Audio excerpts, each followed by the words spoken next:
How damning is it, in your view, Professor, that Joe Biden repeatedly said he never had a single conversation with Hunter or anyone else in the family about their foreign business dealings, but yet we have photographic evidence and reports, as many as 14 meetings that they can identify of Hunter, Joe, and foreign business partners? How damning is that?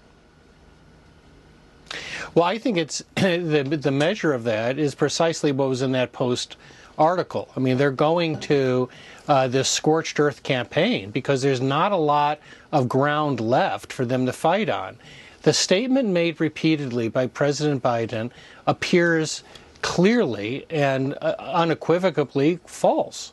I mean, he said that he had no knowledge, no discussions on his son's foreign dealings. There are pictures of him meeting with these business executives. There are emails going back and forth. And the person who was most threatened in that Washington Post article, Alinsky, is the guy who is the greatest threat to President Biden, because he said he met with President Biden to discuss these deals and that he was brought in to help manage those. So it's clear that they've sort of declared an open season on him and others who might testify against the Bidens. Let me ask you then this. If, in fact, the president lied about having never spoken with his son or family about these foreign business operations, if the president, in fact, met with these foreign business partners of Hunter, if, in fact, it could at some point be proven that, in fact, he financially benefited from these meetings. Like, for example, there's an implication by Hunter himself that he was tired of giving half his income to Pops. He was tired for paying for repairs on his father's home, etc. If the money side of this is proven, what is the legal potential liability for Joe Biden, the president? Because Congressman Comer said this is an investigation into the president of the United States. He didn't say Hunter. He said Joe Biden. Well, as you know, one of the oldest sayings in Washington, it's not the crime but the cover-up that usually gets people into trouble. Influence peddling is a virtual cottage industry in Washington. I've been a critic of this form of corruption for decades.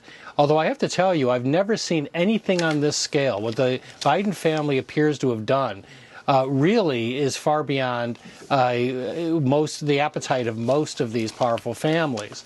But the problem that they have are all of these statements that appear now to be false. So influence peddling in and itself may not be a crime, but the means you use to commit influence peddling and the means you use to cover it up can be. I mean, there are foreign transfers that the House is going to be looking at. There are obviously tax issues that are already under investigation.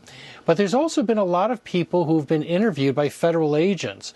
That tends to be the area where you find the greatest danger of prosecution, is making a false statement to a federal agent. Now, on top of all of that, the House of Representatives appears ready to issue a storm of subpoenas. That's going to increase the risk for people around the Bidens. And I think that's one of the reasons we're seeing this pre-announcement of a scorched earth campaign to try to get people to think that if you proceed, you do so at your own peril. I'd venture a guess your name may now be on the list with my name. I'm just guessing. But I'm usually on every list, so it doesn't really shock me. Jonathan Turley.